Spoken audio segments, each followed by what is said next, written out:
కడప లోక్సభ ఎన్నికల కోసం ఈరోజు నామినేషన్ పేపర్లు నాన్న దగ్గర పెట్టి ఆశీస్సులు తీసుకోవడం జరిగింది. కడప ప్రజలు విజ్ఞత కలిగిన వారు, అన్నీ అర్థం చేసుకోగలిగిన వారు, అన్నీ అర్థమవుతున్న వాళ్ళు.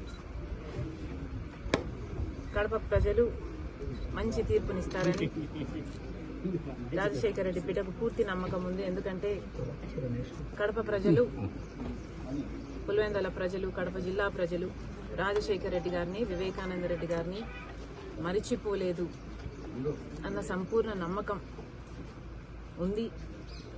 అది నిరూపించుకోవాల్సిన సమయం వచ్చింది. కాబట్టి రాజశేఖర రెడ్డి బిడ్డ గొప్ప మెజారిటీతో గెలుస్తుందని, ప్రజలు ఆశీర్వదిస్తారని, ఈ యుద్ధం యెహోవాదని పూర్తిగా నమ్ముతూ I'm confident of a great victory. Thank you.